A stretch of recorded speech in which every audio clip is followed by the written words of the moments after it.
Good morning, good afternoon, and good evening. It's Waity Lightheart from the Awesome Health podcast for Bioptimizers, and we have got an action-packed session today because we're going to talk about nootropics. Boy, is this a topic that is rapidly exciting. It's growing. People want to be smarter. People want to avoid memory loss. They want to get out of brain fog and fatigue. And if there's ever been a time that you need to be sharper and get the edge, now is it. And today, we have actually two special guests. Of course, we've got Maddie G, the co-founder of Bioptimizers, who is our resident nootropic. Just got a whole big tricks and items that he's talking about. Really excited to have Matt here. He joins us periodically for these kind of like action powerful programs. And then we've also got David Tomen, and his journey with nootropic supplements began when he was diagnosed with adult AD&D. And, you know, after years of buying self-help books and even suffering from depression over his inability to focus, Ritalin helped turn his life and career around. But a few short years later, David was found in the ER. That's right, that's the emergency room, with a laundry list of symptoms. Neurologists tested him for early onset Alzheimer's, which came back negative. Not only was David struggling with focus again, but now he was suffering from a complete memory loss, chronic fatigue, depression, and his business and marriage were in deep trouble. David, again, turned to nootropic supplements, and he's got an amazing story that he's going to kind of go. He's the founder of Nootropics Expert.com. He's written a couple of books, including The Secrets of the Optimized Brain and Headfirst, a complete guide to healing and optimizing your brain with nootropic supplements. David, Matt, welcome to the show. I'm so pumped. I can't wait. I'm just like, ooh, this is the stuff that I need. And look at you. When I hear that story and I see you in this background with these orchids and these pictures and this, you know, beautiful skin tone and this happy smile and like this kind of Zen thing, I'm going, how the hell did you end up in the ER room? And how did you overcome this? I can't wait to hear this episode.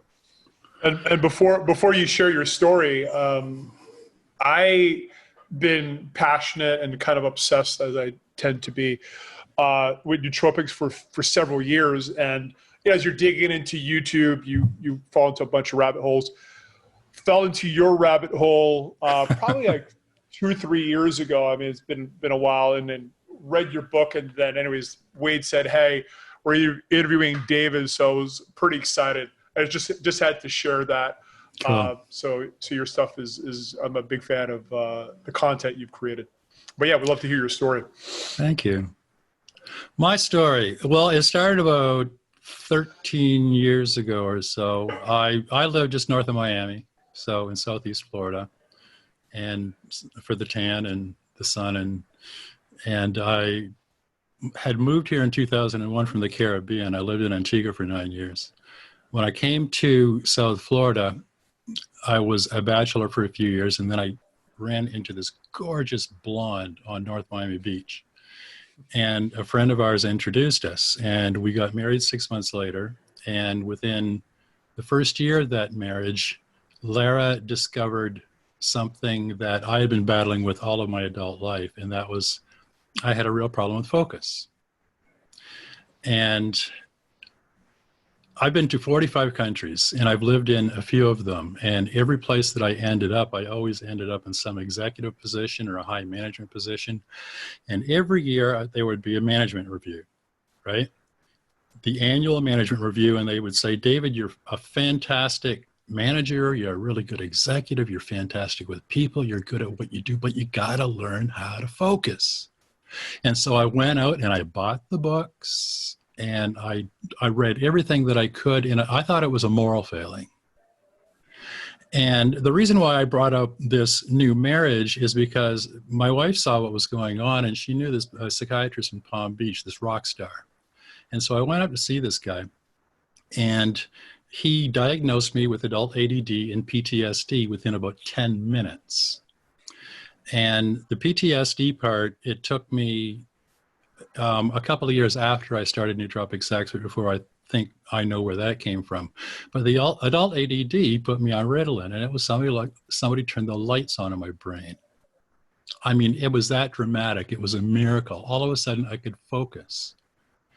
And that was it went for a couple of years like that. And then I started growing tolerant to Ritalin, and I panicked. And I'm going, no way.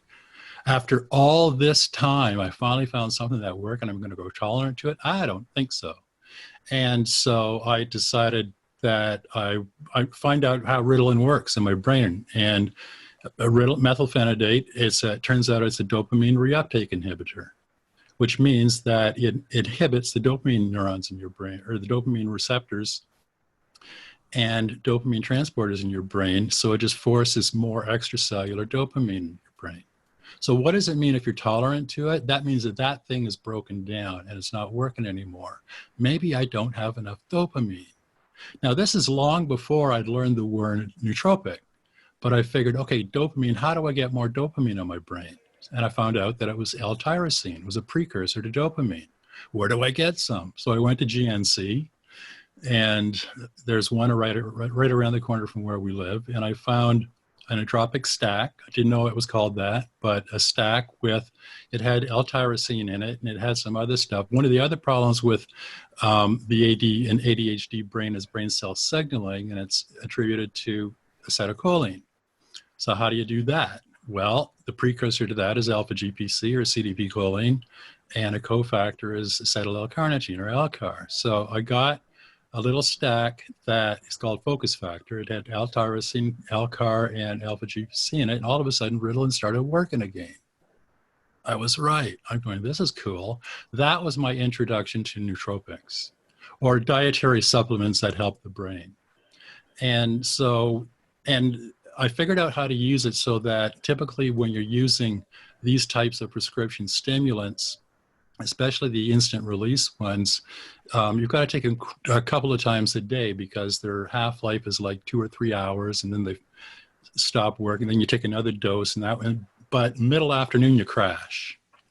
But with this stack, if I took this stack again around 4 o'clock in the afternoon, no crash. So I had focus and all-day energy all the way until dinner time. And then a few years after, this is about 7 years ago, so things were good. And about 7 years ago now or so, things just started falling apart, man. And it got so bad. And my wife took me to the ER. She was that worried because she thought I was having a heart attack. And they tested my heart. It wasn't my heart. For some reason, I had suddenly become hypothyroid. And what that means, if you've ever seen the symptoms of hypothyroidism, it's 1 page, 2 columns, just bullet points of all the things that can happen. And most of them happened to me. I mean, my marriage was falling apart. We went broke because my business was failing because I couldn't think to focus to work on it. I was falling asleep at 2 o'clock in the afternoon. It was just everything melted down. And like you mentioned in your introduction, they sent me to a couple of neurologists who tested me for Alzheimer's because I had lost my memory, and that came up negative. And they said, we can't do anything for you. And as much respect as I've got for mainstream medicine, there are just some things that they just do not get. They don't understand it. So I knew I was on my own again, but I was so sick I wanted to die. That's how sick I was. But I was surrounded by people that loved me, and so there was a reason for me to live. And I guess the way I was raised or something, just a can-do attitude, let's figure this one out too. And so I went back to dietary supplements to help the brain, and I put together a stack on top of what I was using for ADD, and I got my memory back. And I started regrowing my business again. I had just a local marketing agency where I was working with local and small businesses that wasn't doing very well. So once I came out of that and started feeling better, I figured, all right, let's just make it easier on myself and just focus on one thing. What's that going to be? Let's do copywriting. Instead of just a broad brush of marketing, let's just do copywriting, write sales copy for companies. And I hooked up with AWAI, who are in Delray Beach, Florida, just about 45 miles north of me, and learned how to write a direct response sales letter like the big guys do, the guys that get millions of dollars a year. And so I did that. Turns out I was really good at it. And they said, pick a niche. So I thought, okay, a niche, natural health, right? I had learned how to heal my own body. So I'll just start looking for supplement companies that need copy. And one thing led to another, and I ended up working with, I was referred to a guy in England that had a Nootropic Stack and it needed some advertorials. And he said, can you write me an advertorial for his stack? And I said, sure. So I wrote it, sent it to him. He said, this is the best thing I've ever seen. Write me another one. I did 5 of those. What I realized when I was trying to write these things, this was about 6 years ago now, is that trying to get information on nootropics was almost impossible. Because the last book on nootropics was published in 1992 by Wade and I forget what the guys' names are. But that was the last one that was published. And there were the websites that talked about nootropics they weren't helpful at all. So I ended up on PubMed when I was writing these sales letters, and I was just deciphering thousands of clinical studies like I had done for myself when I was trying to fix my own brain, and figuring out how each supplement worked and figure out how to turn it into like grade 4 language so that anybody can understand it. And so that's how I ended up writing these advertorials. And I'm going, if I'm having this big of a problem doing this, what are the rest of the world doing? Anybody else out there that's dealing with ADD or depression or anxiety or PTSD or traumatic brain injury or whatever with their brain, how do they get help if their doctor can't help them? Where do they go? There wasn't any place to go. And that's how Nootropics Expert was born. There was a need for it. And I started writing, and I started building that website, and now it's the premier website in the world for the go-to place for if you want to fix your brain. A couple great things that before we get into the weeds, where I know Matt's going to kind of really start driving some of those questions. I think there was a couple interesting points in your story that's really important. Number one is, you had the courage to say, hey, look, I can't get this, and getting an expert who understood brain chemistry and addressing the needs with ADD. But what I think is really powerful behind that, and I think this is the area where a lot of the current psychiatric or psychological drug stacks that are being provided for people, they're not looking at, well, where are these things emerging from? What is it? Like, if you add drugs to the system, I always say that they're accelerating the burn rate of your life. So how are you literally supporting the supply trucks for those key elements to build those neurotransmitters, the key components? Second thing, when you start talking about the complexity of this, one of the groundbreaking books in this whole area was Orthomolecular Psychiatry by Dr. Linus Pauling, Abram Hoffer, and David Hawkins, which we're big fans of. And of course, that turned the whole psychiatric world upside down, as they were suggesting that you could address a variety of different conditions through nutrition and targeted nutrition. And of course, there are interests out there that are really trying to oppress that information because of, financial reasons or things like that. So that's one of the reasons why we're here for people listening, to kind of break that open.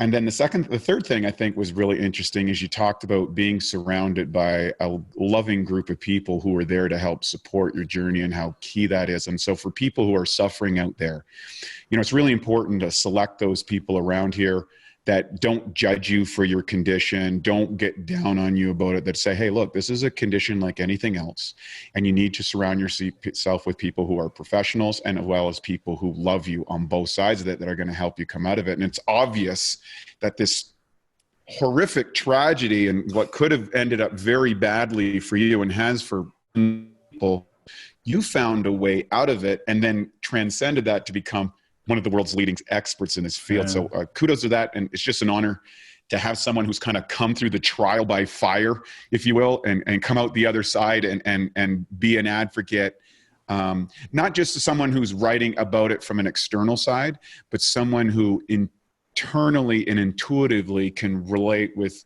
someone who might be struggling out there to kind of get that, you know, either back to functionality or to a high level of performance. So thank you for that. Yeah, a couple of things. One, you know, that I started 23 years ago studying copywriting, so I didn't know that part of your journey. And now that I've been through your marketing funnels, I see your skill sets.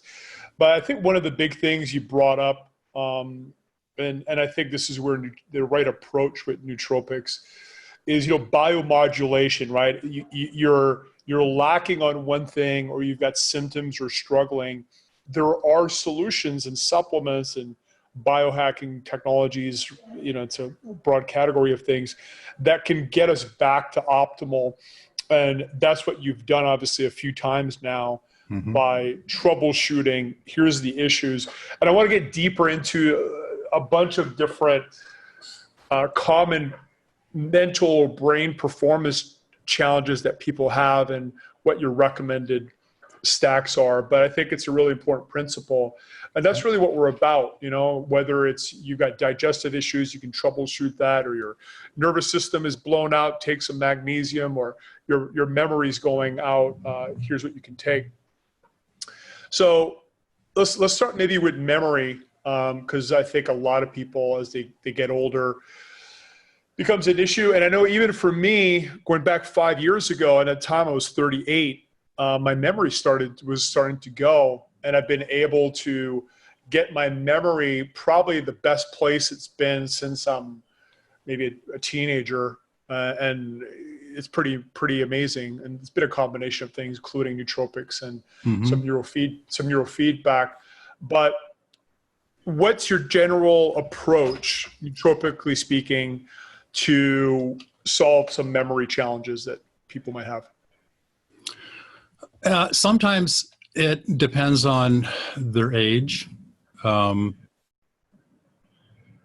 And sometimes it's a problem with memory. I decided to take a deep dive into learning and memory to find out how it worked. And man, it was a lot more complicated and intense than I ever thought it was going to be, because I found out that memories are formed. Well, the hippocampus is involved, glial cells are involved, dendrites are involved, axons are involved. And then I went into things like meditation and neuroplasticity, and fitness and exercise and neuroplasticity, and ADHD stimulants and neuroplasticity. And then I dove into the molecular biology of memory and found out that short-term memory and long-term memory and working memory are three distinct kinds of memory that they work differently in different parts of your brain. And I found out how each of these worked and what supports them. And if anybody's interested in seeing this deep dive, it's about, I don't know, gosh, about 20 pages long if you were looking at a Word document. But it's called Best Nootropics for Learning and Memory. And the long and the short of it is, if you wanted to put together a stack to help your memory right after this podcast, put together a stack of CDP choline, which is also called citicoline, DHA, which is an omega-3, phosphatidylserine, pine bark extract, PQQ, and the B-complex vitamins, and probably L-tyrosine. So the one that had a really big impact for me was high doses of lion's mane, but I'm a fan of all the ones you did. I haven't tried Pine Bark, but lion's mane seems to have had, and I've gone pretty deep into the research, pretty significant effects on memory. Is lion's mane also part of more of the long-term memory stack? Sure, it could be. The reason why I recommend lion's mane to people is because it's one of the rock stars when it comes to boosting BDNF, or brain-derived nootropic factor. And brain-derived nootropic factor and nerve growth factor are needed for things like neuroplasticity and synaptic plasticity. And what that means is you have to understand how memories are actually formed. Memories are physically formed. They're not created in the ether someplace in your consciousness and you just like pull it down. you actually have a physical network built every time you form a memory. So you're encoding this stuff during the day when your brain chemistry decides what's important and what it wants to remember. And then for long-term memory, it actually encodes it into your brain between your hippocampus and your cortex while you're sleeping, which is the reason why sleep is so important to developing long-term memory. Now, and that means growing new neurons and making sure that the dendrites on those neurons are healthy and the axons are healthy and the synapses actually exist and they're healthy. And you make sure that they're healthy by boosting nerve growth factor and brain-derived nootropic factor. And lion's mane is one of the rock stars when it comes to boosting BDNF and nerve growth factor, which is the reason why it helps memory. I mean, the cool thing about lion's mane, I did one of the studies I came across, I think it came from Malaysia. I think it was in Malaysia. Some guys in a lab took rats and they cut their gluteal nerves. So it's kind of an ugly lab experiment story where they cut the gluteal nerves to cripple the rats so they couldn't walk anymore. But there's a happy ending because they gave these same rats lion's mane laced water for 2 weeks. And at the end of that 2 weeks, the rats were walking again because the lion's mane helped heal those severed nerves. That's pretty wild. What was the dosage? What was the dosage relative to the weight? Do you recall, or we can maybe refer? Do you have the study that we could throw in the show notes? Because I think that's fascinating. I do have the study, and I'll send it to you. Oh, that's great. I think a lot of people have to recognize is that the devil's in the dosage oftentimes. So when you see studies on rodents or rats or whatever, you have to be able to, and they're not quite the same physiology, but you have to extrapolate over what would be humans. And the reality is you got to go oftentimes to super physiological dosages to get these kind of remarkable results. And of course, at Bioptimizers, we're all about super physiological dosages because, whatever the limit is, we want to find it. Well, and dosage is critical. And that's why I've reviewed close to 100 different supplements now and how they relate to brain health. And one of the parts, one of the sections of those reviews are recommended dosages. And where I get those dosages from are clinical studies to find out what works. And then I compare that to actual user experience out in the wild and put those two together. And it's often different than what's on the supplement bottle. Like L-tyrosine, for example, you need to dose it 2 or 3 times a day. And for a normal person, probably around 500 milligrams 2 or 3 times a day to get the benefit from it. Lion's mane is probably anywhere from 1,000 to 2,000 milligrams, either once or twice a day. I like 5,000. I mean, if I'm about to do some really intense brain training, which we do, I usually go to 5 grams a day for a couple weeks before, during, a couple weeks after. But yeah, I think a couple grams a day is a good maintenance dose. But I definitely for a normal person. Yeah, and you do have to, and so you take a look at these recommended dosages, and they're based on science. And I'm on the kind of like tend towards the side of caution to make sure that people don't mess themselves up.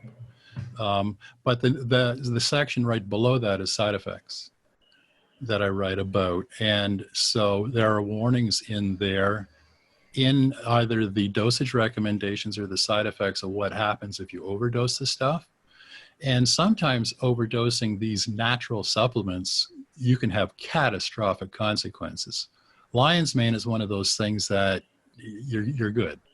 You're fine. But there's other ones that if you dose too high, either there's no benefit to about dosing too high or it's dangerous. So you have to be wise when you're coming to the dosing. But don't expect to buy something at the Vitamin Shop or Whole Foods and just follow the dosage recommendations on the label and take it once and use it for a couple of days and expect your life to turn around.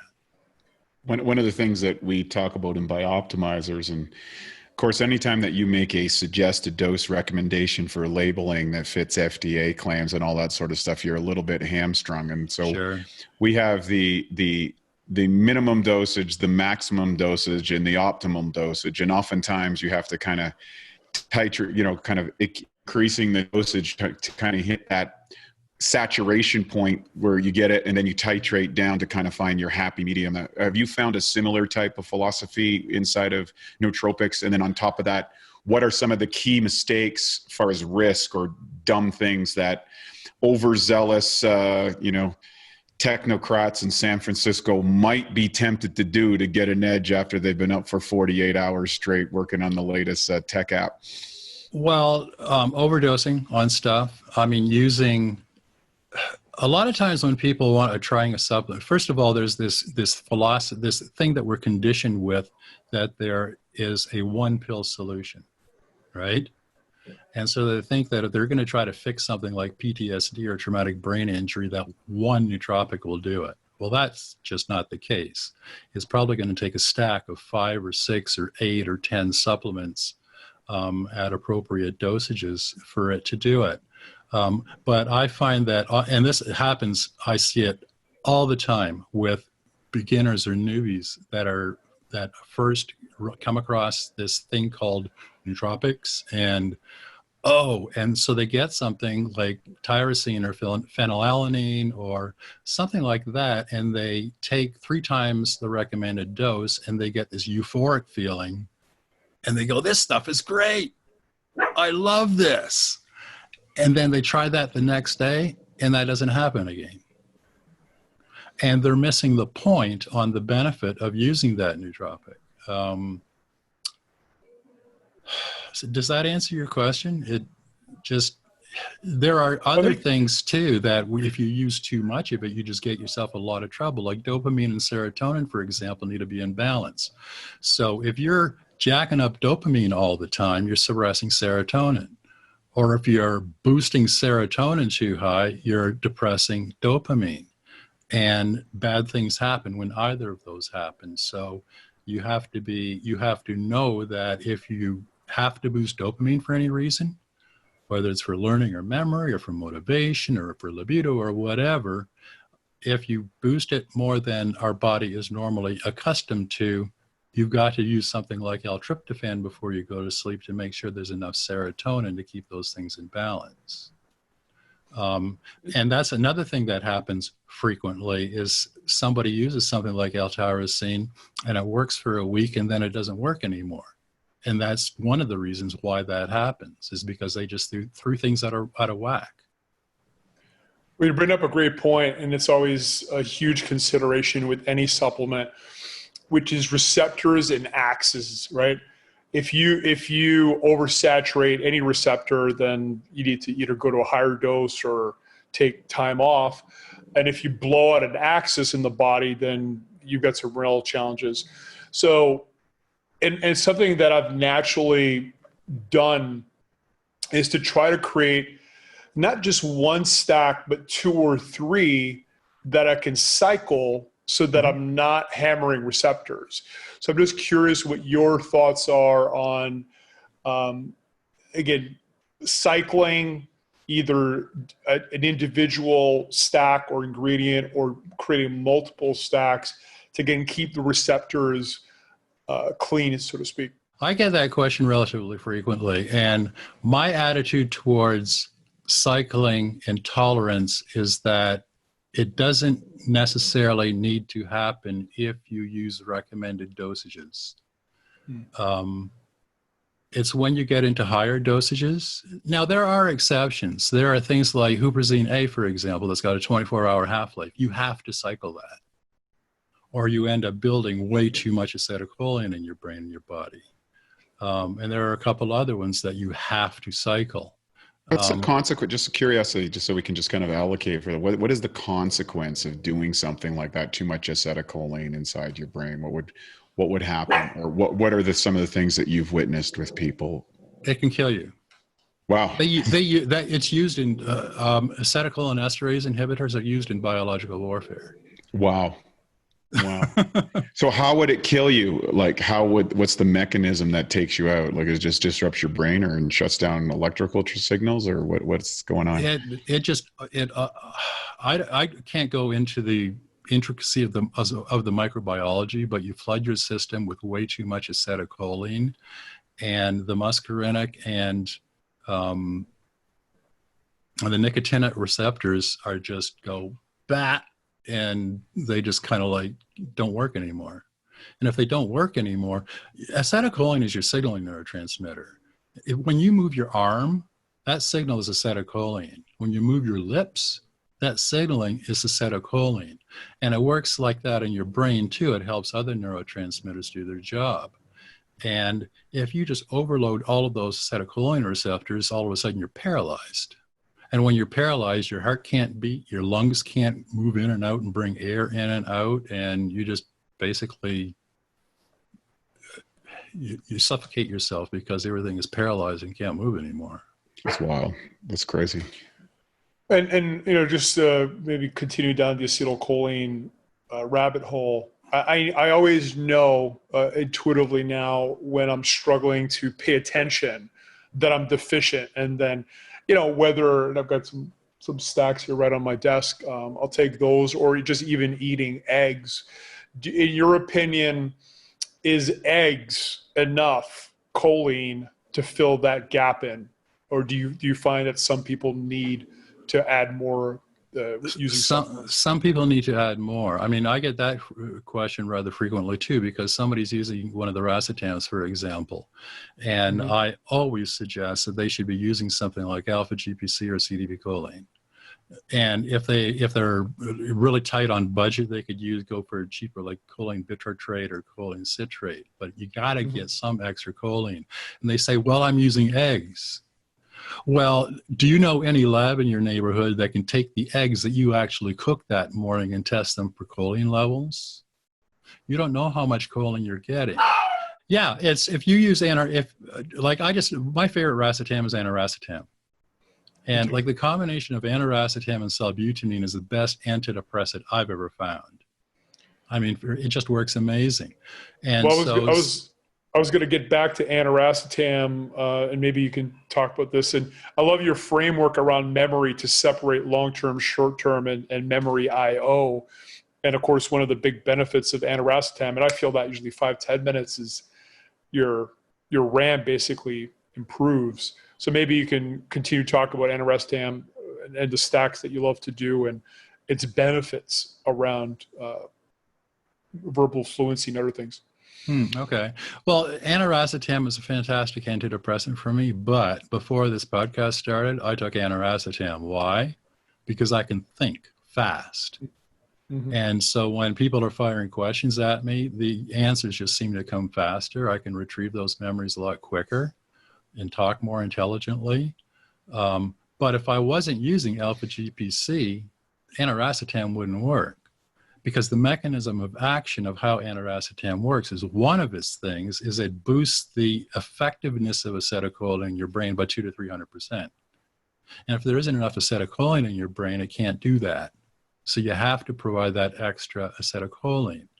And just a couple of eggs is not enough to make aniracetam work as well as it should work. The other thing that aniracetam does is it increases the sensitivity of dopamine and D2 and D3 receptors, so dopamine works better. Interesting. Did not know that. Yeah. So might as well keep going into the racetam family. And I have to admit, for me, and again, we could talk about individual brain chemistry because it's a huge part of this world. But aniracetam, and then some of the more esoteric ones like phenylracetam, chloracetam, but pyracetam, oxiracetam, they didn't really have an effect on me, at least a positive one. What do you see in terms of which racetams work for certain types of people and certain types of brains? Because at the end of the day, that's a huge part of the right stacks. Sure. That's a really difficult question to answer when it comes to types of people. Because I find that somebody that I can't use phenylpiracetam. for example. It just doesn't agree with me. Mm-hmm. My body doesn't like it. Piracetam is okay. Piracetam was the very first nootropic that was invented. There was a doctor named Cornelius Gurgea, who was a Romanian chemist, and he was working in St. Petersburg back in the early 1960s with Pavlov, the guy from Pavlov's Dogs. He was working with him, and he came up with piracetam in 1964 with an outfit called UCB Pharma. And it's a cyclic derivative of GABA, right? And so the first nootropic that was invented was piracetam, and they were working on something for motion sickness. I'm not sure why. I think it might have had something to do with the Russian space program. So that's why piracetam was invented. But it turned out that that's not the way it worked. What Dr. Gurgea found was that piracetam was able to boost cognition even in healthy people, which is extremely cool. And the way it works is it modulates AMPA and NMDA receptors in the brain, which increases the effectiveness of glutamate, which improves the flow of acetylcholine and the sensitivity and density of acetylcholine receptors. And it increases cerebral blood flow. Now, piracetam is the kind of thing where you need relatively high doses of it, 1,600 milligrams 3 times a day.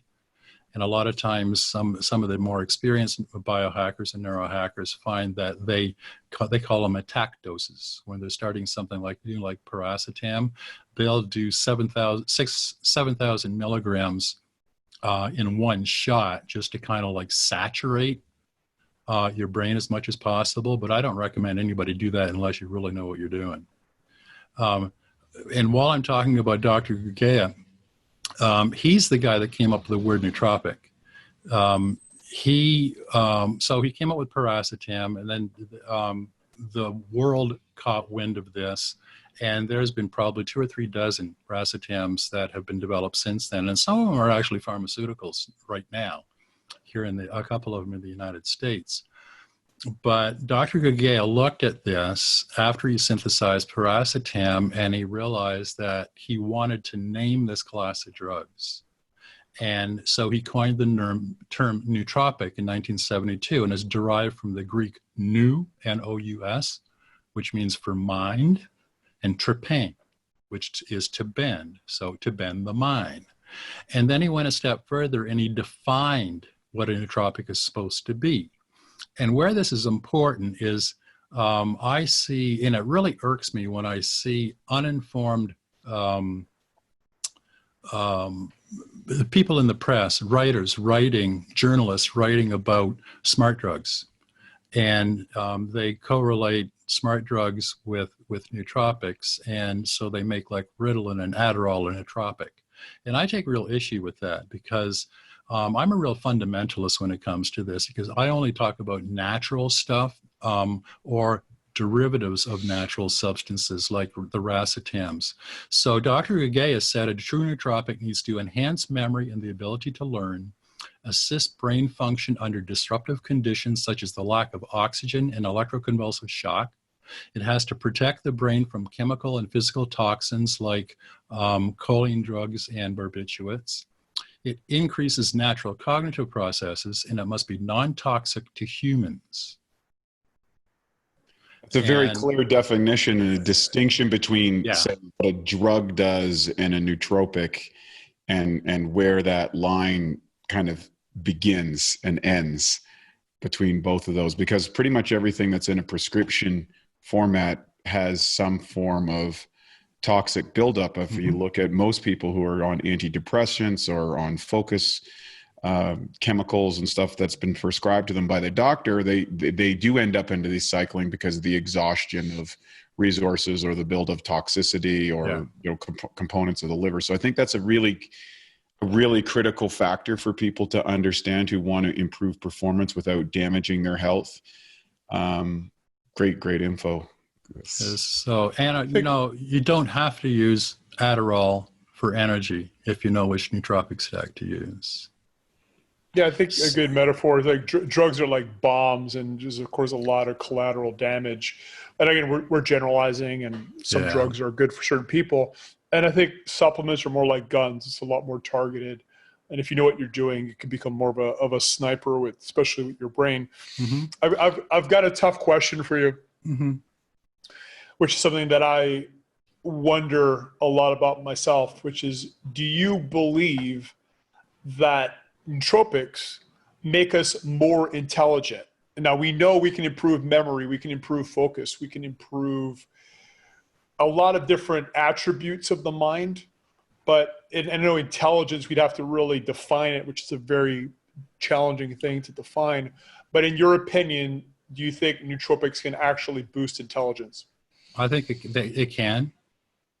And there is some science to back me up on that. I think for the most part, what nootropics do are they help you perform on a level that you either haven't been performing, or to a level where you're performing that you're actually capable of performing that you were never able to achieve before. But can it improve something like IQ? Yes, a couple of them. There have been studies which shows that, like iodine, there was a couple of clinical studies that show that supplementing with iodine actually increases IQ. The same thing with vinpocetine. I mean, the U.S., when they introduced that to the U.S., the medium IQ of the United States population increased 15 points in the medical research just from iodine supplementation. Of course, there was a massive deficiency. So I think people have to quantify the difference between a deficiency in a key element or mineral, and then your baseline or physiological capabilities of intelligence, IQ, brain functioning, and all its components that you could break it down in a variety of different areas. And then there would be kind of maybe the brain enhancing technology, which is the equivalent of going to the gym for your brain, things like going to neurofeedback and the various components. And then there's the nutrition program. So if you compared your whole brain as like a bodybuilder, because that's kind of our background in muscle building and stuff, you look at your brain and you have basic muscle insertions and you have a certain genetic capability. But inside of that, through training and supplementation, you can radically improve and extend your capacity. That doesn't mean that you're going to walk out and become Arnold Schwarzenegger, or you're not going to, in this case, become, Einstein or something like that. But you can get the maximum out of yourself, as well as, I think, also a sustained level of higher performance than you could if you're not using nootropics. Would that be fair to Absolutely fair. And a couple of points on that too is one of the things that I found, especially when I got sick 7 years ago that I was talking about, it wasn't just nootropics and getting my thyroid hormones working again. I completely changed my diet. And the more I do the research in my writing now, I realize how important that was. Just by eliminating processed foods and eliminating white stuff and sugar and stuff, I just really tamped down on the inflammation, and I was providing my body with the nutrients that it really, really needed. So I put out the fire, and I was giving it the fuel to run, which just supported what I was doing with nootropics. So, but yeah, and one of the questions that comes up every now and again too is because they're freaked out by prescription drugs, and if you just stop using an antidepressant or something, you can get really, really sick. And same thing with a lot of drugs. I took a 1-year holiday from Ritalin, for example, just to find out whether I could do the job of Ritalin just with my Nootropic Stack. And I went through a couple of weeks of detox from Ritalin that were not nice. So they asked me, what happens if I just stop using something like vinpocetine? And the good thing is nothing. You don't detox from it. The one thing that, if you've been using nootropics for a while, you are going to revert back, but you're not going to revert back all the way to where you started, but you will revert back to a certain degree. But just by using these substances, you've done a lot of brain repair, and you've just made your brain healthier, so that you're going to notice it when you stop using certain things, but it's not going to be a detox kind of knowing it. In my own mind, I kind of categorize nootropics into two categories. One is, kind of food, right? Again, DHA, lion's mane, of just fueling the brain, kind of laying the foundation, if you will. Mm-hmm. And then these other things, it's more like, okay, what do I need right now? What do I need today? Do I need to be more social? Do I need to focus for 4 hours to write? And then take the proper stack for that. Is that how you approach your day-to-day personal nootropic stacks? I'm a much simpler guy than that. I'm a much simpler guy than that. I just found something that worked for me. It took me a long time to get to that point, but I've got the stack that works now for me at 8 a.m. The stack works for me at noon, and the stack that works for me at 4 p.m., and the stack that works for me an hour before I go to bed. And I use that every single day. And let's walk through that. I'd love to know exactly what you're taking at each. It's highly unusual. It's highly unusual for me to change from that, because my philosophy is, if you find something that works, why not just keep on doing that? Now, there are guys like you who are just smarter than me that that tailor their stacks to be a lot more specific than that. But for me, I got to keep it simple. I find a stack that works, and then I just keep on taking that. And if something comes along and I try it and it works like gangbusters, I add that to my stack. So I do have a page on Nootropics Expert called What I Take, and it's just got a list of the supplements that I use.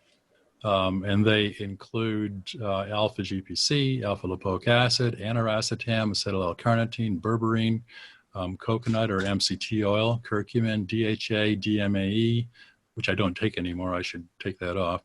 L-carnosine, mucuna pruriens, N-acetyl L-cysteine, N-acetyl L-tyrosine or L-tyrosine, depending on, both work for me.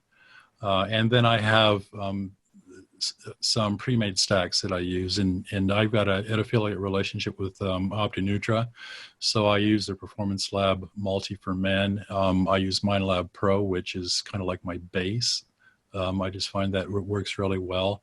Performance Lab Energy, Vision, they got a prebiotic supplement and a sleep supplement, and then sibutramine and vinpocetine. And there's a couple of more that I need to add to this list that I haven't gotten around to. Like, I've been using black seed oil for the last few months, and I found that's really boosted my immune system, and probably helped me out in April a lot more. Than I would have been a lot sicker than I otherwise if I hadn't have been using things like NAC and black seed oil. But that's kind of like my stack. I've got a basket beside my desk that's just full of bottles. Mm-hmm. And yeah, I'm on the page right now. A couple questions just about that. Well, Matt's formulating his next question. Which black seed oil do you use? Because I've been using Activation black seed oils. Activation oils. It's absolutely amazing. Probably the best oil I've ever taken. I use the one from Amazing. God, what's the name of that company? It's not beside my desk, so we'll put a link to it after in the show notes for people who want to check them out. I'll hook you up. I'll hook you up and give you a try. I'm sure Ian will send you some. It's pretty epic. I don't know if you can find one better. The other thing I noticed is I've got it. It's amazing. It's called Amazing Herbs. Oh, cool. Amazing Herbs Egyptian black seed oil. We'll put them head to head and see what happens. I also noticed that your stack is very similar to what Brendan Burchard used after he was diagnosed with some brain trauma at the Amen clinic in San Diego. He had an accident, an ATV accident, had some brain trauma.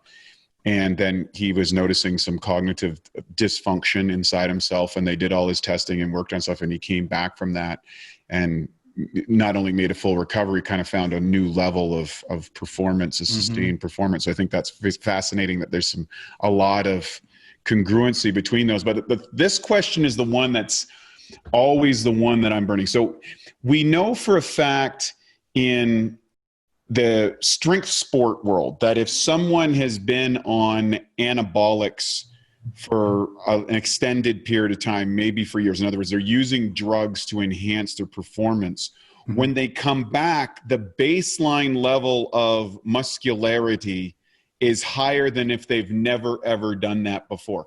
My question is, if a lot of people that get into nootropics are people who start using the Adderalls, the modafinils, Ritalin, you name it. You go into any Ivy League university, if you're hanging around with the A students, chances are they got a few bottles of pharmaceutical enhancements because they're competing like world champion Olympic athletes. And then inevitably there's the burnout, the crash, the whatever, as you exhaust those resources. What's your opinion or your experience related to, does it make sense to push the limit? And what is the limit? How long is the limit? Or should that be only a last resort? What is your whole relationship between the use of, prescribed pharmaceuticals, nootropics, when, where do they cross the line? Should they be used together? Should they be used independently? And is there some long-term things that you've observed for people who have used those cognitive enhancers and kind of came back to a more natural method? What's your whole opinion on that? That's a whole lot of questions. I don't believe in pushing, like with an athlete, pushing yourself to the limit. You get stronger, and I don't hold to that idea for the brain, because that's not the way the brain works. Okay. It's just not. It's a different environment.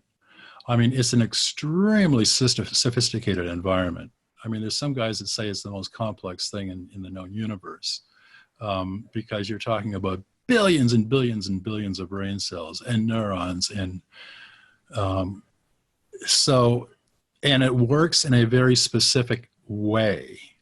Certain things work in a specific way, and you can reinforce or support the way it was designed or intended to work, but overclocking it just is begging for trouble.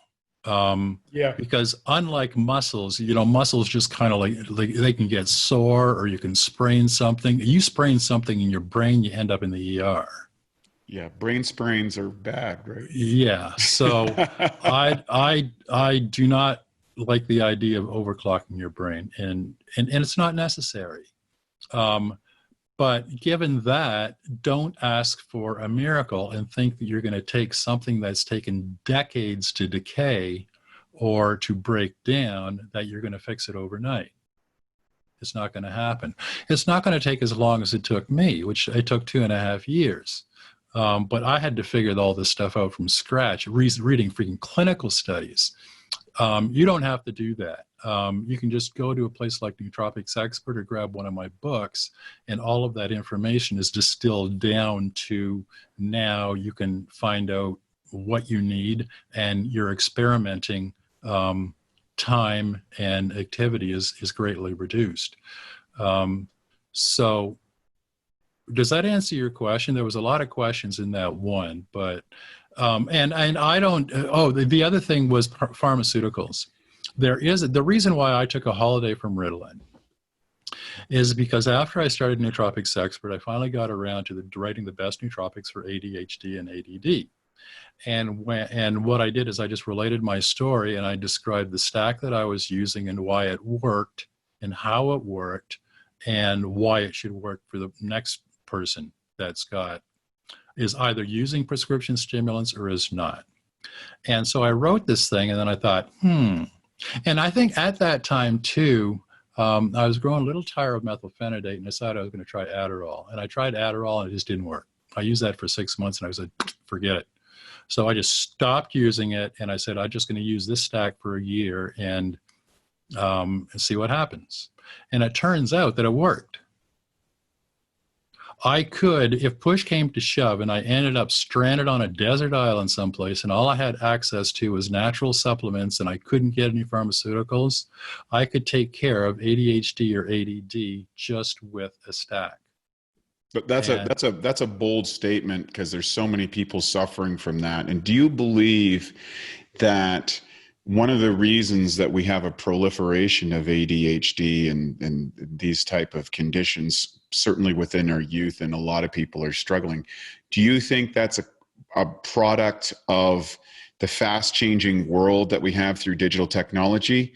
Or do you think it's a problem with actually delivering the essential nutrients that support functional brain chemistry? Yeah, I think it's a combination of providing your brain the nutrients that it needs for it to thrive right from the day you were born, which is impossible in this day and age, and we can talk about that. And the other one is just we're surrounded by environmental toxins, and we can't get away from it. I mean, I was just reading something this morning on Science Daily. It was a study talking about how the phthalates and other things that are in everything from the plastic that we wrap our food in to the fire retardants that's used on our couches and on our carpets and in our car seats and even on some clothes that we wear, and the water bottles that we drink from, or the drink bottles that we drink from, and the cookware that we use, and I could just go on and on and on, but we are just bombarded and surrounded and hammered by stuff that the human brain was not designed to cope with. And it does damage. It creates inflammation. And when you create inflammation, I'm talking about oxidative stress, and free radicals just run amok and things start dying. And you end up with all kinds of things like autism, ADHD, depression, anxiety, a lot of different things. Now, there are, in a perfect world, there can be, because I think that ADD and ADHD are probably largely genetic. And our brains are just wired a little bit differently from the normal person. I think that, and so for us being able to perform the same as the person next to us who's not wired like that, we can't do it because our brains are not wired like that. But let's go back to the nutrients part again, because I think that is so critically important. The reason 50 years ago, people weren't using dietary supplements, because 50 years ago, if you ate an apple, you would get all of the nutrients that were originally designed to be put in that apple. Now you would have to eat something like 25 or 30 apples to get the same nutrients that you would get from one apple 50 years ago. And so our food supply is, crops are grown on depleted soil. So the nutrients aren't there for the plants to draw up. The carbon dioxide level in our air has gone from 200 parts per million to over 400 parts per million. And what that means, and this is worldwide, and what that means is you would think that carbon dioxide makes plants grow faster. That's a good thing, yeah? Well, it's kind of a good thing, but they grow so fast that they haven't got time to draw up the nutrients that are in the soil. So, and then they're lost in, we get our food from the opposite side of the world. So the nutrients are lost in transit. They're lost during storage. They're lost during cooking. The stuff that we're eating, no matter how good your diet, you cannot get all of the vitamins and minerals and amino acids and just nutrients that your body needs to be able to thrive. And that's the reason why I'm convinced that's why there is a multi-billion-dollar dietary supplement industry that is still growing like crazy right now. And there wasn't 50 years ago or 100 years ago, because it wasn't needed back then. Now it's absolutely needed because we can't get it from food.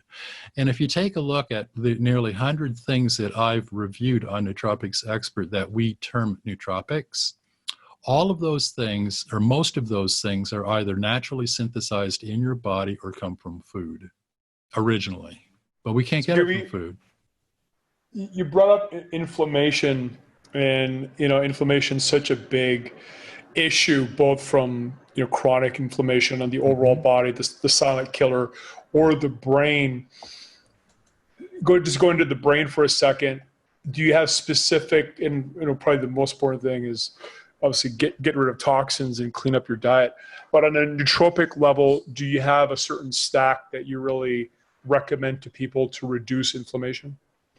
I do. And, the odd thing is I wrote a thing on a lot of people were mentioning to me that they had a problem with brain fog. And that just kept on coming up over and over and over again, brain fog. So I decided to do some research on brain fog and find out what's going on, what causes brain fog. And what I found out is that brain fog, once you cure the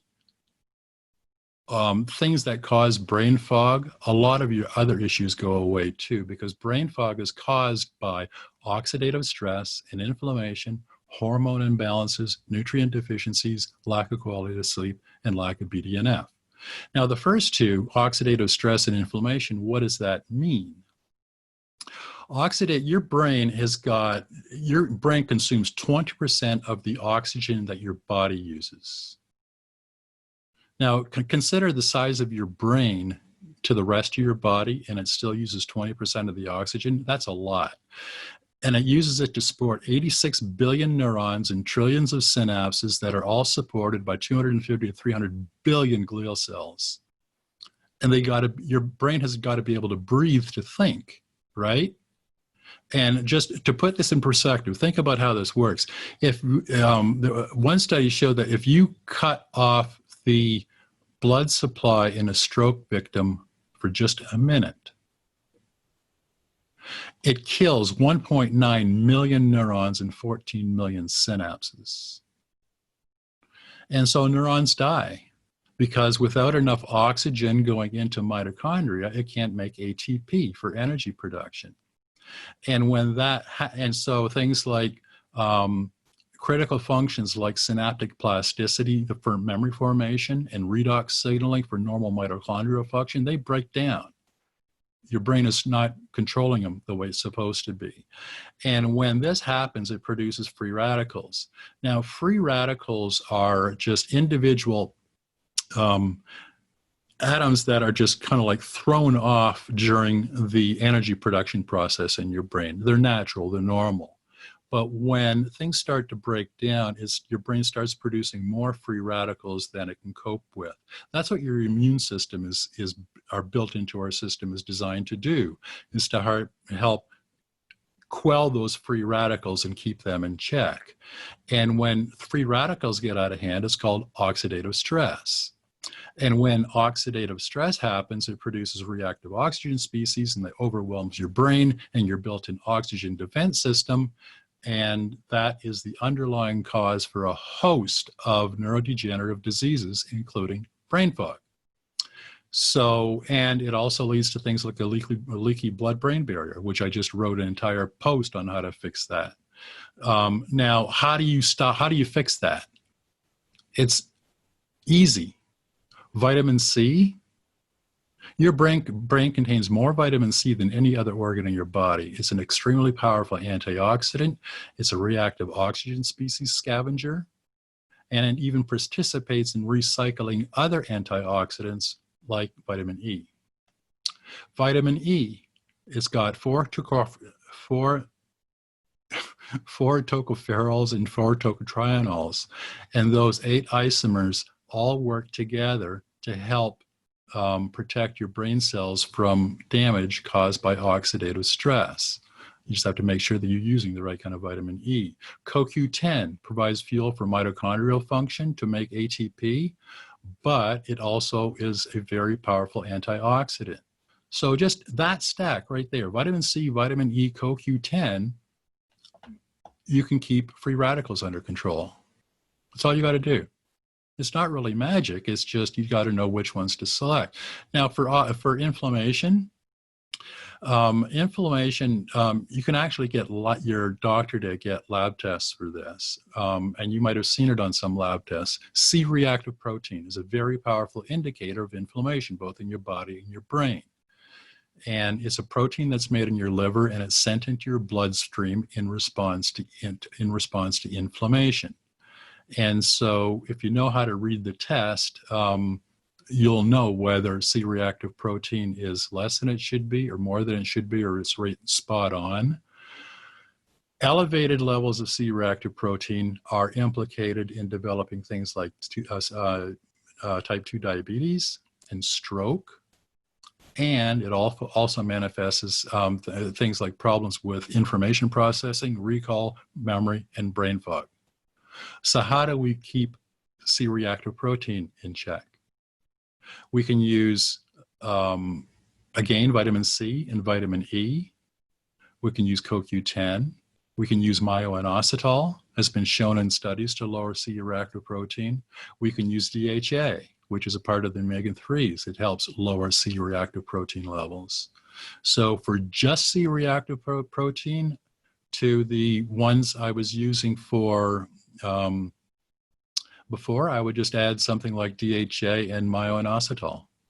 And now for a Bioptimizers fixed digestion tip, rapid cheat meal relief. Research shows that cheat meals can actually be an effective way to boost your metabolism. One key weight loss hormone, leptin, can be increased by up to 30% following a cheat meal.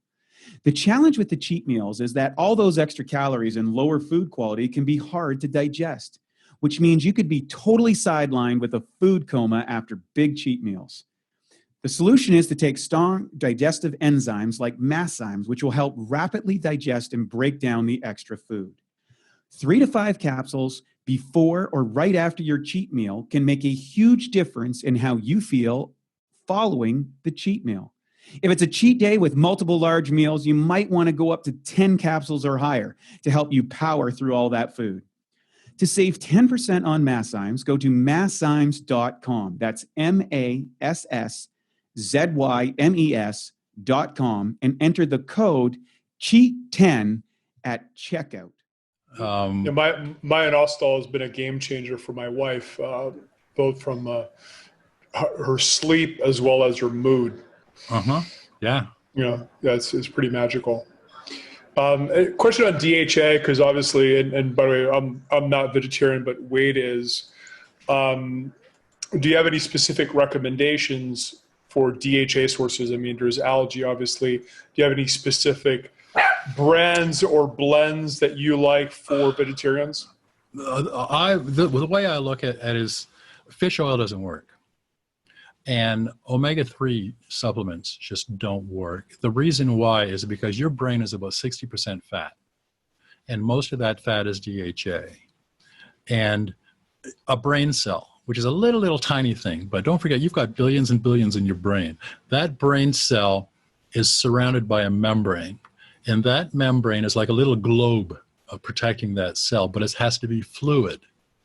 And that membrane is made up of DHA, phosphatidylserine, and phosphatidylcholine. And if you have adequate levels of those 3 lipids, your brain cells are protected, but they're fluid enough that things like oxygen and nutrients and neurotransmitters can get in and out when they need to. Most fish oil supplements or omega-3 supplements have got too much EPA in it and not enough DHA. My research shows, and I personally experienced, that you need 1,000 milligrams a day. And the only way to get 1,000 milligrams easily, and so that it doesn't break the bank, is just find a really high quality DHA supplement. And there are a couple out there. Nature's Way makes one that 2 gel caps is 1,000 milligrams. Carlson is another one that makes one that I've used personally and I find effective. And it's like $10 a month to get 1,000 milligrams a day of DHA. And most of us are deficient in DHA if we're not supplementing with something, because we're not eating things. You would get DHA from something like eating fish. Now, do we eat fish 2 or 3 times a week? I know I don't. It's not that I don't. I love fish, but it's just a pain to go out and make sure that I've got fresh fish to eat 2 or 3 times a week, you know? So it's just easier taking a supplement that costs me $10.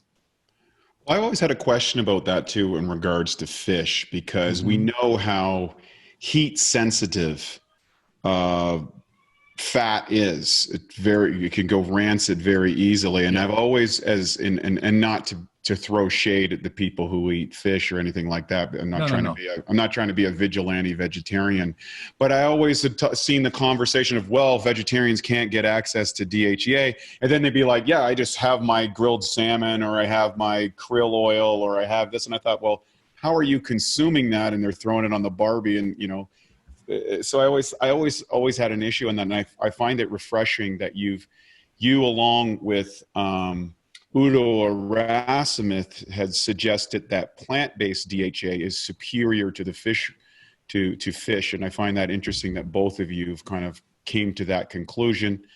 And certainly it's something that I know personally as a vegetarian. I can't speak as a meat eater, but when I supplement my diet with DHEA, my brain feels better. Like I just feel I have more mental resistance. I'm able to calmer, and I am able to function at a higher level of cognitive capacity than I do if I don't have it. And I've gone through the deficiency stage, and it's not pretty. There's 2 ways to make DHA, really, when it boils down to it. It's either distilled from marine life like fish or anchovies or krill, or it's algae. Special algae is grown just specifically to make DHA. Either way works, so long as you are getting it from a trustworthy supplement company that you know that they test their stuff, and that what's on the label is actually in that gel cap in the bottle. Yeah, I love krill personally, and I have taken some products like Brain On from E3 Lives, which does a good algae version as well. And you know, if you're going to go with food too, I mean, fish eggs, salmon roe is probably one of the best sources. Now, just to shift gears here, have you studied the world of peptides on the brain side? Not directly. Okay. I haven't come at it from that angle. I was going to ask if you're curious what your take was on them. I don't really have one, because that hasn't been my approach when I'm thinking about these things. I just know that certain things are peptides of some kind, but I can't speak specifically to peptides until more. You can probably do a lot better job than me right now on peptides. Got it. Now, going to focus for a minute, what's your general approach to focus? And we can define focus as, you know, being able to eliminate distractions and just stay on task for an extended period of time. And of course, Ritalin was a big part of that for you back in the day. Yeah. But for people that do struggle with focus, which is pretty common, attention span seems to be shrinking by the day. What do you typically recommend to people? Acetyl L-carnitine, CDP choline, lion's mane, L-tyrosine, and B-complex. Focus and concentration are kind of like one and the same, in my thinking. And so I'm concentrating more on acetylcholine than anything else, because it comes down to like brain cell signaling working really, really efficiently, and that's acetylcholine. And we support that with a choline supplement like CDP choline or alpha-GPC. And acetyl L-carnitine is a cofactor that's needed to synthesize, to make acetylcholine. And the B vitamins are cofactors in the synthesis of acetylcholine. So I'm approaching it from 3 different angles: a precursor and 2 cofactors to make sure that I'm making enough acetylcholine. And then lion's mane mushroom is, of course, for nerve growth factor and BDNF, so it keeps things in shape. And L-tyrosine, because dopamine is involved in short-term and in working memory as well. I got To another question. to a lesser extent than acetylcholine, but it's certainly involved. So that would be my stack: Alcar, CDP choline, lion's mane, null, and B complex. And you'll find that your concentration and your focus ability just goes way up. Love it. So I got a question that comes out of recently. I was around some naturopathic doctors, and they, like many other quote unquote biohackers, were using combinations of things like CBD as well as things like micro dosage of psilocybin for creative focus, for example. And I remember I was kind of surprised with the naturopathic doctor was saying, yeah, I take it up to 200 micrograms. And he goes, if I go beyond that, I kind of float off in space and it's not good, but I take up to 200 micrograms. He's like, the devil's in the dosage, and he does it for his kind of creative, maybe monotonous work or something. What's your opinion on that? I have no opinion about it personally. I'm curious because I know there's a lot of people that are out there doing this microdose story, and I'm not sure whether you've seen results or effectiveness, or is it just another story of I'm just getting high and calling it a performance enhancer? No, I think microdosing has its place and it's very effective. But you've got to, I think, to my mind, you've got to be a very experienced biohacker and neurohacker to be able to do microdosing, or you're going to get yourself into trouble. And microdosing something like LSD or psilocybin or something like that is dependent. Its ability to work really, really effectively is dependent on a healthy brain. Right. So you would say first, let's fill up the baseline, get all the nutrients in, make sure you get your brain operational so that you're operating like from a full warehouse of resources, if you will, for your brain. And then before you kind of go down those lanes of there really radical is experimentation. Absolutely. There is no shortcut here. There's no shortcut to a really highly functioning brain. You got to take care of the fundamentals first. And then once you take care of the fundamentals and hopefully understand those fundamentals and why they're working in your brain, then you have, my ego would say you have the right to try microdosing some of this stuff, but that's kind of like an egotistical thing to say. That's not true. It's not a wise choice to do something like that can also be used if you overdo it, to take some kind of a shortcut to achieve something. Because the knowledge you have to have the knowledge to be able to pull something like that off successfully. Well, I think to qualify that for our listeners would be, okay, just because you have a driver's license doesn't mean that you can get in a brand new high performance sports car and think that you're going to be able to handle it the same as you do your Toyota Camry. That's a fantastic way to put it. You're going to have to get the proper coaching and resources and materials and really understand how that performance vehicle operates and functions, and gradually increase your capability through experience and kind of minimize the crashes. You're not going to take that out on a regular highway and say, hey, let's see what we can do for top end performance. You're going to be under a closed track with all of the safety parameters around there under the guidance of professionals in order to kind of manage that track before, you're going to get out there. So it's the equivalent of a 16-year-old throwing them in a McLaren and say, have at it, go to the prom, kiddo. And by the way, here's a quart of rye to really add to the excitement. It's just asking for problems. I love that analogy. That's fantastic. That's a great way to put it. So maybe we could wrap up talking about sleep, and going back to my own personal memory challenges. At that time, when I was having memory challenges, I didn't know it, but I was having horrible deep sleep. And then I got the Oura Ring, started measuring my quality of my sleep, and found that it was 0 to 15 minutes. And as I've improved my sleep, my memory and all kinds of aspects of brain function have improved, including sleep stacks. So I've got your sleep stack open here. Just want to walk through some of the ingredients. First of all, I have to say, the first thing that I loved about your stack, and one of the things you mentioned, is that to be careful with melatonin, because most people will turn to melatonin first. And I think it's one of the worst sleep supplements, other than using it to reset circadian rhythms. If you're traveling and you just jump 8 time zones, it's great. First of all, for me, I found that I would get less sleep. I would wake up before I wanted to wake up. And you can get adapted very quickly. You have to increase the dose. And it's a very potent hormone. I mean, to me, it's as potent as a testosterone. So anyway, so maybe you can talk about melatonin, and we can dive into some other aspects of your sleep stack that I found interesting. Sure.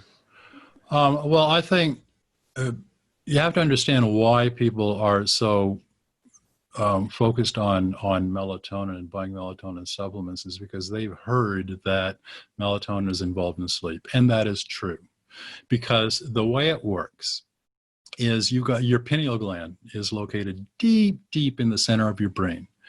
And it receives signals from your hypothalamus to synthesize and secrete the hormone melatonin, which plays a role in your circadian rhythm and sleep cycle. All right, that's where that idea for melatonin comes in. Now, your sleep-awake homeostasis is also involved. The neurotransmitter adenosine is created over the course of your day as a natural byproduct from the formation of adenosine triphosphate, or the ATP, that is the fuel that is created in your mitochondria, which is your fundamental fuel supply. So the current theory is that this buildup of adenosine from creating ATP during the day leads to eventual need to slow down and replenish these stores of energy through sleep. And this natural homeostatic sleep drive reminds your body that it needs to sleep, and even regulates sleep intensity depending on the amount of natural stress that you've put on your system. And that's the reason why stimulants like caffeine work, because it's an adenosine antagonist. So it inhibits that sleepiness effect. That's why that works. And then I dive into the sleep. In one of my articles too, I dive into the sleep stages from stage 1 sleep, stage 2, stage 3, and stage 4 REM sleep, and then how much sleep you need. So there's a lot going on when you're sleeping. And there's different stages of sleeping, and there is the need to get there. And melatonin is just not the answer for a number of reasons. Yes, you need melatonin, but the dose your brain actually uses somewhere between 0.5 milligrams and 0.8 milligrams of melatonin during the night. Most sleep supplements are anywhere from 5 milligrams to up to 100 milligrams. And I saw one study where somebody went out and they bought 25 melatonin supplements, and they took them back to the lab and they tested them to find out what was actually in the capsules. And what came back was shocking. It ranged from 84% less melatonin than was declared on the label to up to 450% more melatonin in the capsule than was listed on the label. So that's one problem, is the amount of melatonin that's in the capsule of the melatonin supplement that you bought is probably not 5 milligrams, or probably not 1 milligram. I mean, it's just a wild guess of actually how much melatonin is in there. The other problem is that synthetic melatonin, which is how you make melatonin, is if you read the chemistry on how they make it, I mean, you can't even pronounce the names of some of these chemicals. Just bah. And the third thing is that when I use melatonin, my wife knows it the next day, because my mood and personality have completely changed. So I just steer people away from melatonin as a supplement. You do not want to do that. Yes, you need melatonin, but a melatonin supplement is not the way to do it. A better option, if you need to supplement with melatonin, is use something like tart cherry juice, because Montmorency tart cherry has been found to be nature's best source of natural melatonin. And it provides just the right amount of melatonin. So instead of buying melatonin, go to your local supermarket and get organic tart cherry juice from concentrate, not a juice blend, but tart cherry juice from concentrate, and like 6 ounces, about 60 minutes before you go to bed, voila, you've got the melatonin that you need. Well, one of the things I love about your general approach, and it's one of the big ways we approach formulating supplements, is to focus on the precursors. And one of the precursors to melatonin is serotonin. Mm-hmm. And as you mentioned on your site, the tryptophan is a great way. Yep. You know, there's a few products that I love to use to boost alpha brainwaves and serotonin before sleep. For an example, lavender oil, the oral forms, is a good one. L-theanine is a good one. Mm-hmm. And then here you mentioned tryptophan. That's part of your stack to help get the serotonin going and then start the whole melatonin prolactin cycle. Maybe you can talk about what dose you use and typically when do you use it. My sleep stack, I always take it 90 minutes to 60 minutes before I go to bed. And that takes time for my digestive, for it to go through my digestive system and get to where it needs to go in my brain for it to work. So it's tart cherry juice and 500 milligrams of L-tryptophan, and not 5-HTP, but L-tryptophan, because the way the pathway goes, it goes to L-tryptophan to 5-HTP to serotonin to melatonin. So people go, okay, you need a precursor, let's just use 5-HTP. That's a direct precursor. The problem with 5-HTP is that it's really, really difficult to dose it, and people overdose it all the time. And what happens when you overdose 5-HTP is you amp up serotonin so much that you depress dopamine. And clinical studies show that when they tried using 5-HTP for treating depression, it worked fantastic for the first 5 weeks, and then it stopped working. And they didn't know why. I know why. It's because they depressed dopamine so much that it just upset the balance. So don't use 5-HTP. Use L-tryptophan. It's a lot safer. It's a lot more forgivable. It's 2 steps away from making serotonin, and serotonin is needed as a precursor to the synthesis of melatonin. So 500 milligrams of L-tryptophan. Another supplement and L-theanine is another one that I should add to that page too, because I love L-theanine because it does increase serotonin. It does affect alpha and theta brainwaves. And it's got a beautiful calming effect. Mm-hmm. And it's fantastic before sleep. I find that if I take 200 milligrams of L-theanine in the morning, it makes me sleepy. If I take it 60 minutes before bed, it just helps me sleep better. Another one is magnesium. And magnesium, magnesium is so critical. And most people in the U.S., probably worldwide, are deficient in magnesium. Magnesium is, it's involved in so many things. But when it comes to, it's like 600 enzymatic reactions in your body and brain are dependent on magnesium. There you go. And it does a whole bunch of things. But when it comes to sleep, the 2 things that it does, it helps relax your muscles. And that's one of the things that you want to do when you're sleeping is your muscles need to be relaxed so you're not jerking around. And the other thing it does is it affects GABA-A receptors.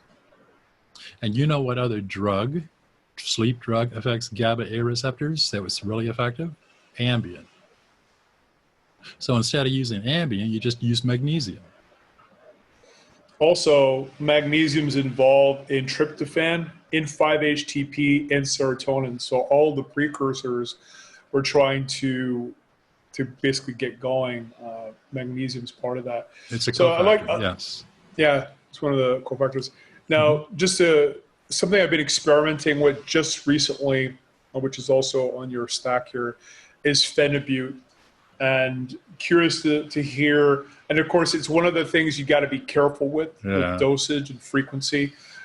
Maybe talk to, again, dosage, frequency, do's and don'ts, because it's one of the ones you want to be knowledgeable before you dive into the deep end of the pool? Phenibut is something that I don't recommend anymore. I used to until I learned more about it and the problems that people were having with it. It's just one of those things. Yes, it's natural. Yes, it just helps boost GABA, and it's very, very effective in boosting GABA. That's another thing that I use for sleep is 500 milligrams or 750 milligrams of GABA before I go to sleep. But the problem with Phenibut is it takes 4 or 5 hours for it to kick in so that you're feeling the full effect of it. So one of the problems is people want more of an instant reaction, and when they take it an hour later, something hasn't happened, so they take more Phenibut, and they take more Phenibut. The other problem with Phenibut is just like when you take, just like taking drugs that affect GABA, if you stop it right away, you go through one hellish detox. It's just nasty, nasty, nasty detox. So I just steer people away from Phenibut. And the other thing is it's just so hard to get in the United States now. It's really hard to find. So unless somebody was using Phenibut for a very specific reason, I would say use GABA instead. Got it. One that I haven't played with yet is lemon balm. Curious what dose that you take, how frequently you use it, and do you have any specific brands that you love? Lemon balm. I think the dosage in lemon balm, well, if it depends on whether you're using lemon balm tea or using lemon balm supplement. Lemon balm extract as a supplement, 300 to 600 milligrams a day. So if you're using 600 milligrams, it would be 2 doses of 300 milligrams, like one in the morning and one at noon, or you could use it before you went to sleep too. Or if you were making tea out of lemon balm leaves, then 1 to 2 grams. The interesting thing about lemon balm is the way lemon balm works in your brain is it is an acetylcholinesterase inhibitor, which means it boosts the effectiveness of acetylcholine in your brain. It's also a very powerful antioxidant, so it protects brain cells from free radical damage. And where its anxiolytic effects comes from, it raises levels of GABA by inhibiting the enzyme called GABA transaminase. So it has a big, huge effect on mood regulation. And where this really came home to me was a couple of weeks ago, I was doing a personal consultation with an executive with one of the big tech firms out in California. And this guy is relatively young. I think he was in his early 30s. And he was pretty healthy. And he had a big nootropics user, and he had everything under control. But when he got in front of an audience where he had to make a presentation, he would just freeze up. And he said, "What do I do?" And so I just listened to the symptoms, and I said, well, I'll give you 3 options and try one of them and see how it works. And I gave him a list of lemon balm, valerian, and there was a third thing. I don't remember what it was, but lemon balm was the first on the list. First thing he did was he overnighted lemon balm from New Chapter from Amazon, and he used it just before he went into a meeting the next day, and by magic solved the problem. He didn't freeze up. And yeah, and I just went, whoa. And the thing is that it's not a very well-known supplement in the United States. I've got a question. I actually it's actually 4 things that we really didn't touch base on that I think would be relative to get your commentary, either pros or cons on, which they're common used to alter, I would say, brain function or brain F, and we'll go in the order to go through them because I think from usage, caffeine, nicotine, CBD, and THC, because they're so widespread. I'd love to hear your commentary on those 4 elements for our listeners. Caffeine is an extremely effective nootropic. And the way it works in your brain is you actually Well, let me back up for a minute. The main reason why caffeine is so effective in giving you that stimulant effect, as I mentioned earlier, that it's an adenosine antagonist.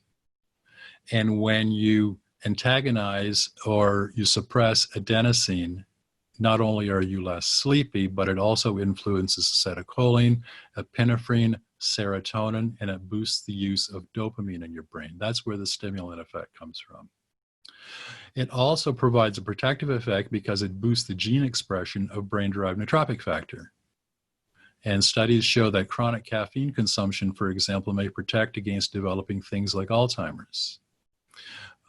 And caffeine improves your mood within an hour of consumption because it increases the density of GABA receptors, and it potentiates dopamine and causes serotonin receptors to be more responsive. But the problem with caffeine, using it as a nootropic, is that it's also a diuretic, so it depletes certain B vitamins. Because it boosts dopamine, you end up running out of dopamine sooner than what you should. And it forces your adrenals to produce more cortisol, which is your stress hormone. And so the most effective way to use caffeine is by combining it with L-tyrosine, so that you're replacing the dopamine that you're using. Taking a B complex, so that you're putting back the stuff that goes out in your urine when you're using caffeine, and L-theanine, which helps suppress cortisol levels, and it helps balance out the neurotransmitters that caffeine affects so much. So I see a lot of stacks out there that are just caffeine and L-theanine. And there are clinical studies that show 50 milligrams of caffeine and 100 milligrams of L-theanine is the ideal dosage for that to work. But what they forget is about the other things that caffeine does. And that's where a little bit of L-tyrosine, B complex, and B complex come in. So yes, caffeine is a very effective nootropic, but you need to know how to use it. What was the next one? Nicotine? Yeah, then we'll go to nicotine next. That was some, just a curious, how much tyrosine and B complex would you be adding to that combination? And if you were taking it, let's say, in divided dosages, let's say you're taking one in the morning and one in the afternoon, would you take the theanine with that and the B complex, or would you take it all? If you just took a standard B complex supplement in the morning, like I like the one from Life Extension, because they've got the exact right dosages and they've got the methylated versions, so that they're the kind that your brain recognizes as food instead of having synthetic B vitamins in it. Like, for example, they use methylfolate instead of folic acid, and they've got methylcobalamin rather than cyanocobalamin. So just a really good B complex. The one by Life Extension comes in 2 capsules, so I take one in the morning and one at noon. And then for L-theanine, 100 milligrams in the morning and 100 milligrams at noon if you're a heavy caffeine user. And L-tyrosine, with that dosage, you really need about 250 milligrams of L-tyrosine. I don't worry about that because I'm using L-tyrosine already because I'm dealing with adult ADD.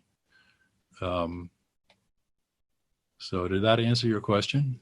Beautifully. I think that's really great because I'm a guy that likes caffeine, and I also have suffered the consequences of caffeine. So mitigating the upside with the downside is always a good idea. Yeah. Let's move on to nicotine, because that's a kind of a big usage chemical that's widely available and used by a lot of biohackers in the nootropic. Mm-hmm. What's the upside and downside, do you feel?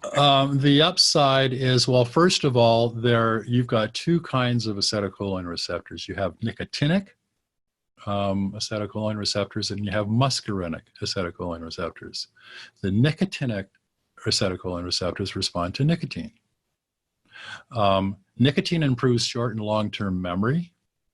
because it increases the neurotransmitters that helps with memory formation. It induces long-term potentiation, which helps encode long-term memories. It binds to nicotinic acetylcholine receptors in your brain, which boosts the release of acetylcholine. But not only acetylcholine, it boosts the release of dopamine, serotonin, and glutamate as well. So, and that all affects alertness, attention, cognition, and mood. And it modulates the connectivity and structure of brain networks, and it just improves whole brain communication efficiency. So your brain just works better on nicotine. The studies I came across, nicotine is one of the things that increases IQ, believe it or not. Researchers in New Zealand conducted a trial with 10 women and 6 men ranging from 18 to 32. All participants were smokers and were instructed not to smoke during this 2-hour period prior to the experiment. They ran them through certain tests in 2 different sessions. And each of the 2 experimental sessions, subjects were given 20 minutes to complete the assigned half of this particular test.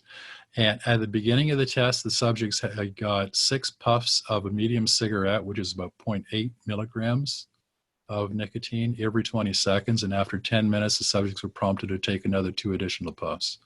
The results of the experiment showed that their APM scores, which is the kind of test that they were using, were significantly higher in the smoking session compared to the non-smoking session, and suggesting that nicotine adds to enhance intelligence. Another study at the University of California may explain this part of this boost in IQ. Nicotine was found to increase the efficiency of neural communication between areas of the brain involved in cognition and even the rest of the brain. So nicotine boosts IQ. Nicotine improves typing speed. It boosts memory. It's been used in the treatment for ADHD. There's all kinds of magical things that nicotine does, but I do not advise that people do it by smoking cigarettes. As a nootropic, the best dosage is 1 to 2 milligrams on an as-needed basis.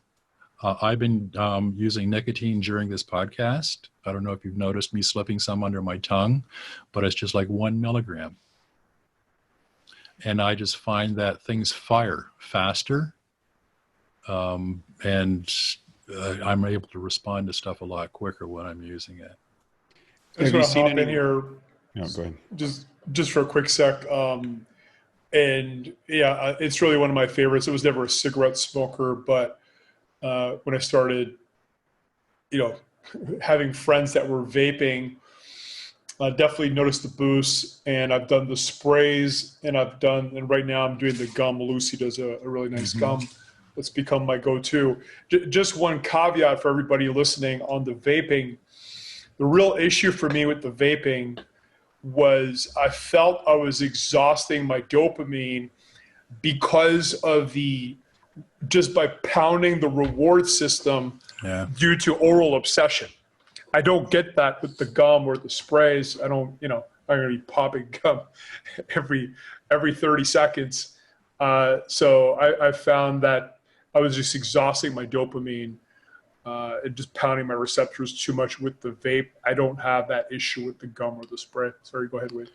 Yeah, the question I had, if you knew about this, was I had consulted with a friend of mine. He's a former vascular surgeon, and I was asking him particularly about nootropic or about long-term nicotine use, and his concern was that it may cause vasoconstriction over the long term. Have you seen any evidence of that, or is that more associated with the chemicals that might be delivered in cigarettes? I think the latter. I really think the latter. The one thing that I have in the side effects section of my nicotine review is that it may cause cancer. Nicotine itself does not cause cancer. Let's just get that out of the way right now. It's the other crap that's in these, either particularly cigarettes and in some vaping juices too, and the way they're burned. But it may be a tumor promoter. So if you currently have cancer or you are prone to tumor formation, then you should avoid nicotine. Got it. Last two. CBD, THC. Some people use CBD. Some people use THC. Some use in different ratios to get different effects. What's your opinion on them? Positive, negative? What's your thoughts? CBD, very positive. I personally use CBD oil because it helps me sleep. How much? What's the dosage that you feel? And is there anything that enhances that? Well, but 10 and 20 milligrams. It enhances serotonin and glutamate signaling via the 5-HT1A receptor, which is why it has such a profound effect on mood. So it helps it's anti-anxiety and as an antidepressant. And it can help reduce anxiety in people that are dealing with social anxiety disorder. But that's how it works. That's how it provides those benefits. And CBD oil's got a lot of attention because of using it to treat seizure disorders like epilepsy. Mm-hmm.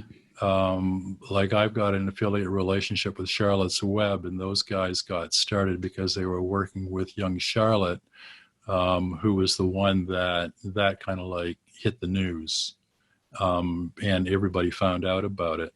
So it's pretty effective for some, not everybody, but some. And they're still trying to figure out why it provides that benefit. But what we do know is that it enhances GABA, which helps prevent seizures. And its antipsychotic effects are related to its effect on increasing levels of anandamide. And anandamide is your bliss molecule. Yeah. Yeah. Right? And there's only a couple of other things that affect anandamide. Cacao is another one that come to mind. There's very few things that affect anandamide, but CBD is one of them.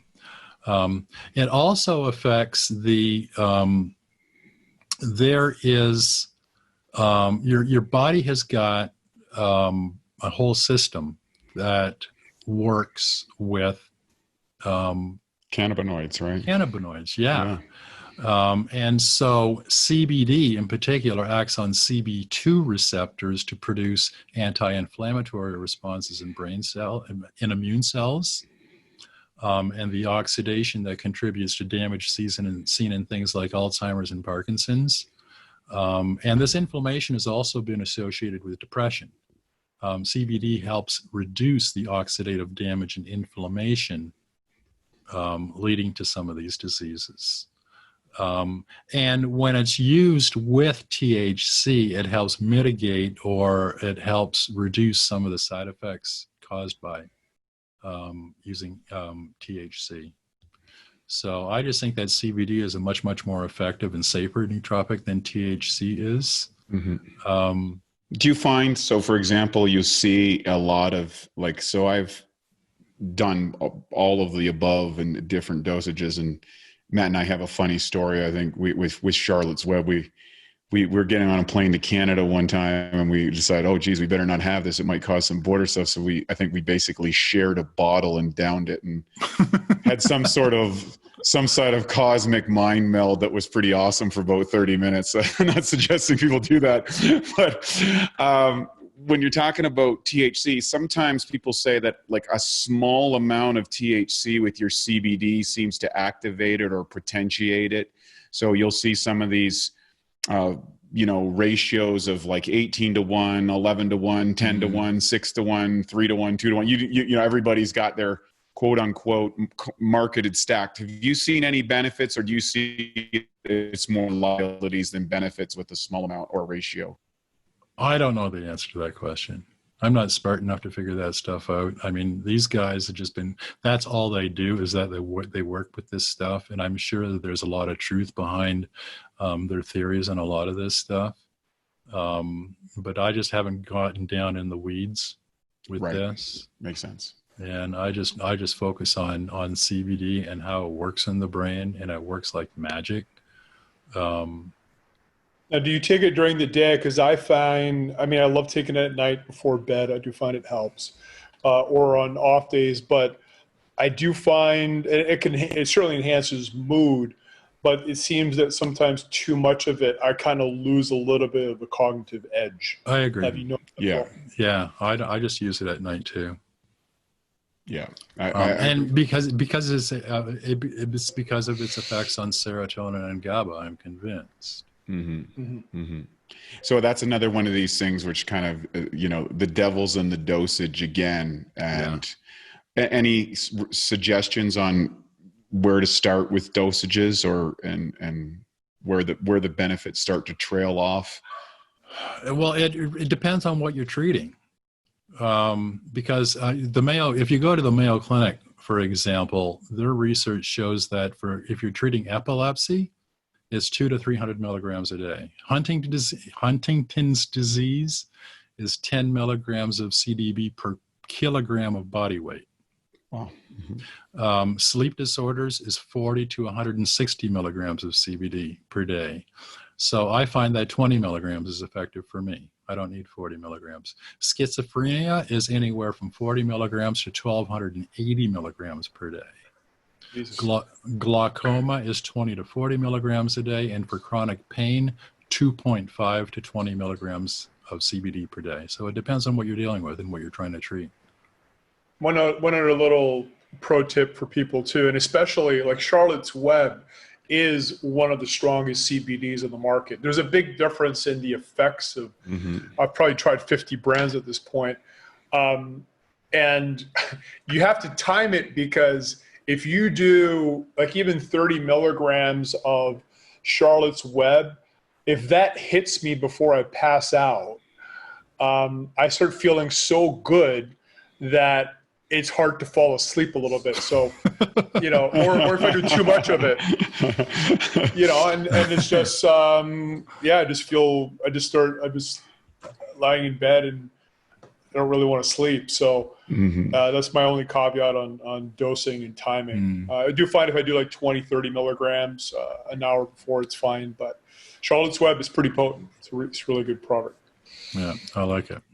Well, I guess we're coming up to the end of the show. I mean, I know Matt and I would probably just sit here and extract the gold for that you're delivering, and I really appreciate how you've just laid down so much great information, not only just in products, but getting specific about the dosages, as well as, providing some insight about the risk reward. Slow and steady wins the race over time. And kind of optimizing your own specific stack. I think these are really valuable components. Can you share with our listeners where people can, first off, everybody, if you're listening, get his books, go to his website, get all this information, stop the cookie cutter routine down at the local coffee shop where people are randomly selecting lines. Get the information here from David and get some research-backed and experiential-based components to start your nootropic experience in a way that makes sense, that's logical, that you can build up. Can you tell everybody where to reach you and where to find out? And if you do any consulting specifically to help people, if you could lay down all that information, we'd really appreciate it. And I know some people will be reaching out to you. Sure. The main source of information is nootropicsexpert.com. And that's kind of like what started it all. There are hundreds and hundreds and hundreds of pages of information there. I've tried to put it in so that it's as easy to find as I could figure out so far. So when you get to the website, you'll find a start button. And that kind of that's the home page, and that kind of gives you a general overall view of what's on the site. And then there's a nootropics guide that I referenced a little bit earlier in this call, where I talk about where nootropics came from and why they're called that and what they do. And then the list of nootropics is close to 100 individual supplements. And that particular tab has got all in alphabetical order. So and that's how a lot of people end up on Nootropics Expert, because they're just searching the web for information on CBD oil or MCT oil or nicotine or valerian, and that's how they end up there. Well, that list has got all of them in alphabetical order. And the table of contents, if you find what you're looking for, you just click on it. It scrolls you down immediately to a short, brief description of what that is, and then a link to my full review. which is a very, very concise review of what that nootropic is, where it comes from, why we use it, how it works in your brain, what happens when you don't have enough of it, clinical studies and links to these clinical studies, dosage recommendations, side effects, and what type to buy, including sometimes specific information on companies. And then I have posts on best nootropics for everything from anxiety to depression to PTSD to traumatic brain disorder to aging. It's all there. I also have a YouTube channel that is... Which is a gold mine. That's where I first found you. It's got I don't know, 55,000 subscribers so far, and it's growing by a couple of thousand subscribers like every week, it seems. And a lot of the stuff that's on the website is also available in video form on the YouTube channel. I also have 2 books.